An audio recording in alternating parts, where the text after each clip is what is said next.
Magandang araw mga busing. Hey, ito na naman po ang Carworks team ng babagi sa inyo ng ulispat na repair. Mazda 3 2016 po ang gagawin namin ngayon at kalampag ang problema nito. Nang aming na-check, nakita namin na may biyak na ang suspension arm bushing at pinasabay na rin ni boss ang stabilizer link. Kalampag problem, solved. Ang Carworks po ay tungkol sa chassis at power steering. Ang mga ina-upload naming videos ay tungkol lahat sa mga ulispat na mga trabaho namin. Baka po sa Carworks mo mahanap ang solusyon ng problema na yung sasakyan. Kaya busing, bigyan namin. Pinutin ang like at subscribe button at dyan po ay malaking tulong sa amin. Walang kuhan dito lang ba? Walang...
Baka sa linggo, baka may schedule rin kayo sa linggo. Linggo? Ano yun eh? Yung tumawag ngayon lang. Saan yung... Pinta. Pinta lang. Ano sasakyan pre? Montero unay o Fortuner unay? Montero? Kalampag? 2009? Torbector yun.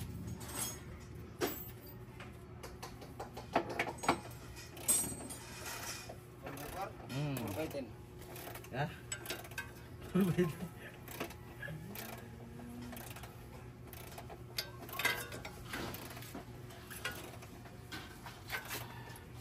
Sumak ko sa'yo dyan, Bray.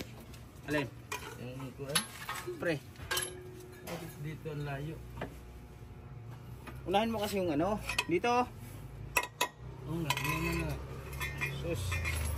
Dugay na sa Pilipinas eh. Dugay na sa Manila. Tuntulog yapon. Buti kibaw ka. Dugay na sa Manila. Tuntulog yapon. Si Dudong. Ano mo na yung handle natin pre? Ay dito na. Man lang kadre. Ikaw napakadra. Ay ano lang yung isa. Huwag kayo napainaman.